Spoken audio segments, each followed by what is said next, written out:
आधुनिक काळामध्ये सोशल मीडियावरचं सगळी ट्रेंड बघून, इंस्टाग्रामच्या रील्स बघून काही नवीन महादेवाचे भक्त झालेले आहेत। ते महादेवाचे शिवशंभूचे भक्त। महादेवाची भक्ती म्हणजे गांजा पिणे, दारू पिणे, चरस पिणे, भांग अशा गोष्टींचं सेवन करणे याला महादेव शिवशंभूचा प्रसाद समजतात आणि ते ग्रहण करतात। आणि ते करणं, स्टेटस लावणं, काळे कपडे घालून हिंडणं, ज्याच्यावरती महाकाल शंभूचं नाव आहे, ती म्हणजे त्यांना भगवान शिवशंकराची भक्ती वाटते। आणि असे लोक, हा जो समोर दिसत आहे तो महादेव शंभू शंकराचा जो फोटो व्हायरल होऊन त्यापासून मोटिवेट होतात आणि आपण करत असलेलं जे व्यसन आहे ते महादेवाचा प्रसाद समजून त्या आवरणाखाली झाकण्याचा प्रयत्न करतात।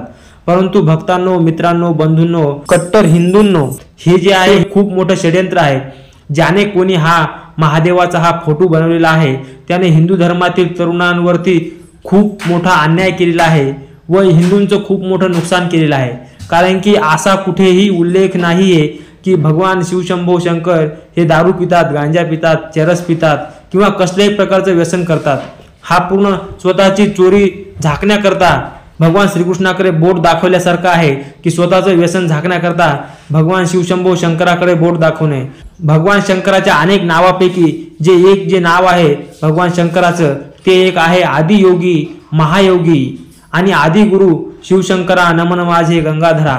भगवान शिवशंकर अशी एक शक्ती आहेत की जे आदियोगी आहेत, संपूर्ण जगाला अगोदर ज्यांनी योग शिकवला, जे योगाचे प्रणेते आहेत, ज्यांच्यापासून योग हा तिन्ही लोकांमध्ये प्रसारित झाला आणि लोक योगी होऊ लागले, शंकराचे भक्त होऊ लागले।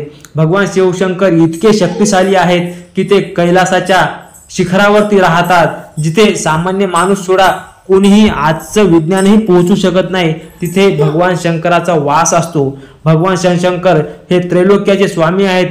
संपूर्ण जगाला त्यांनी ज्ञान दिलेलं आहे, संपूर्ण जगाला योग शिकवलेला आहे। गंगाधर म्हणजे गंगेचा एवढा प्रचंड वेग त्यांनी आपल्या मस्तकावरती धारण केलेला आहे व त्यांनी तीच ज्ञानगंगा संपूर्ण जगामध्ये पसरलेली आहे। असे शिवशंकर हे ध्यानी आहेत, ते कधीही नशेडी, गंजेडी, दारुडी असू शकत नाहीत। परंतु या लोकांनी भगवान शिवशंकराने एकदा विष प्राशन केलं होतं, याची तर कथा संपूर्ण पुराणामध्ये सांगितलेली आहे। परंतु कुठेही असा उल्लेख येत नाही की भगवान शंकराने गांजा प्राशन केला, भांग प्राशन केली, जो त्यांचा प्रसाद आहे। हे सगळे या व्यसनी लोकांनी, नशेडी लोकांनी हे भगवान शिवशंकरावरती साक्षात थोपलेलं आहे।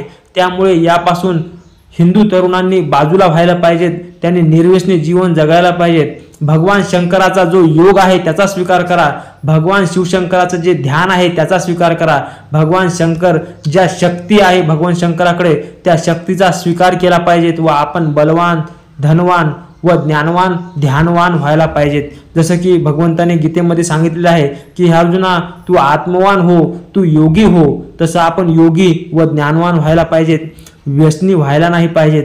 तर या श्रावण महिन्यामध्ये आपण हाच संकल्प घेऊयात की मी माझ्या आयुष्यातील सर्व प्रकारची जी व्यसने आहेत, गांजा आहे, दारू आहे, तंबाखू आहे, हे सर्व काही भगवान शंकराला अर्पण करतो आणि मी भगवान शंकरासारखं ध्यान व योग व ज्ञान याचा स्वीकार करतो। जर मित्रांनो हा तुम्हाला जर छोटासा जर प्रयत्न जर पसंत जर आला असेल तर तुम्ही तुमच्या आयुष्यामध्ये भगवान शंकरापासून प्रेरणा घेऊन आमूलाग्र बदल घडवा, भगवान शंकराचा अभ्यास करा, कट्टर पण अभ्यासू हिंदू बना। हर हर महादेव।